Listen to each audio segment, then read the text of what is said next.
Hello, my name is Henrik Nordsyd.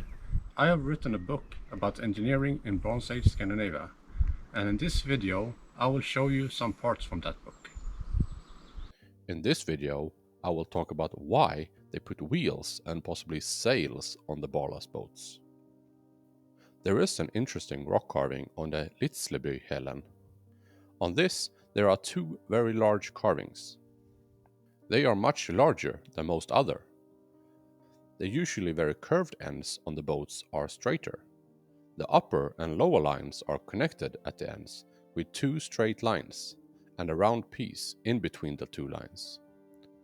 There is only one person standing on the boat, and the person is as tall as the boat is deep. He stands over one of the lines connecting the upper and lower lines. This could be a depiction of a yacht boat and not a ballast boat. But it could also be a ballast boat. Or for the skeptics, this could show that all rock carvings of boats are of the yacht type of boat. There is an additional smaller carving next to them. In this, there is one additional line between the upper and lower keel. And in another video where I discussed that the cross bracing should be a cross or a plus sign and not an X for a boat with a hull, you can see that for this rock carving it has crosses and not X. This works better on a boat with a hull. But just above this rock carving there is a boat with a horse standing on top of the top keel.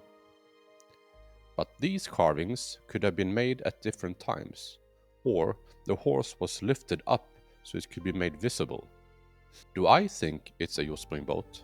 I don't know, but it would be likely that there would be some carvings of the yacht type of boat as they transitioned into the new boat types. But the most interesting part in this depiction is the two round shapes outside of the possible hull. I believe they depict wheels. The lines that look like spokes are probably individual pieces of wood. This potentially kills the idea that it is a yacht boat, as they depict the wheels with individual pieces of wood, but do not do the same for the hull of the boat. The wheel looks like it is made of several pieces of wood, with an axle in the middle.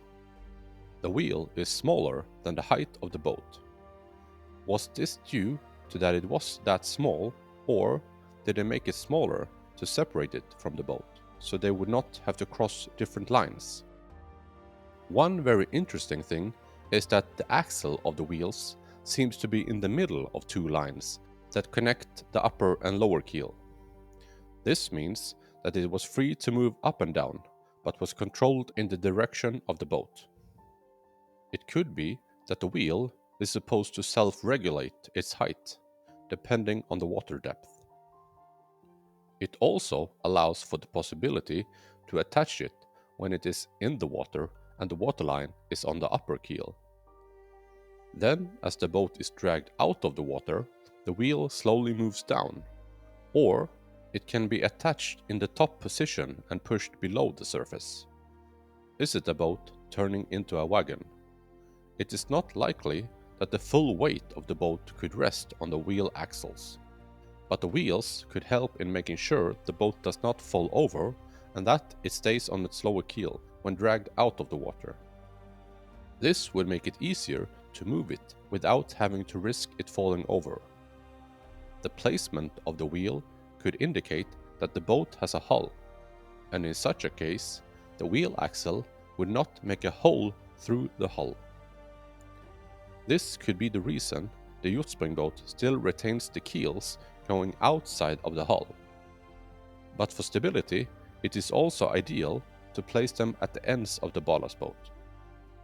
Another depiction seems to show the wheels inside of the outermost connection stays, between the upper and lower keel. This would mean that the wheel axle would go through the hull, so a likely use case is that they were used to stabilize the boat when moving it on land. They could also be used as extra side stability on a ballast boat and spin as the boat moved forward, causing a bit less drag in the water. They could also be used as paddle wheels, but then they would have to be in greater numbers. This connects to the next topic. How were these boats propelled forward? The Viking ships used oars, but most depictions on the rock carvings seems to show people holding shorter paddles. Or they are clubs, or maybe both. Paddles that could be used as clubs if need be. The Viking ships are known for their square-shaped sails. So does a sail have to be square-shaped? Most have seen sails that are shaped as a square or a triangle, but there are also sails that are round. Well, maybe not sails, but they do the same thing, namely capture air. The early parachutes were round, and they captured air. If you blow bubbles, they become round, and just before they form a bubble and fly away, they form a round shape, even though the part that holds the soap water is not. The air pressure forms rounded shapes of all sails, no matter what shape they started as. So round sails are more natural than other shapes. So, are there any depictions of sails on the rock carvings, and could the boats use sails? This could look like round sails that are mounted upon masts. The sails are small, but then again, cloth would be expensive, or if they were made of solid wood, they would be heavy, if made too large. The two sails are offset in height, maybe so that they would not block each other, and would work in any way the wind blows. If they are mounted on a mast, they could swivel and turn in the best directions. I have only found 2 depictions of this design, and with both, there is also a part on the depictions that shows what looks like curved horns. These could be used to easily attach rope to.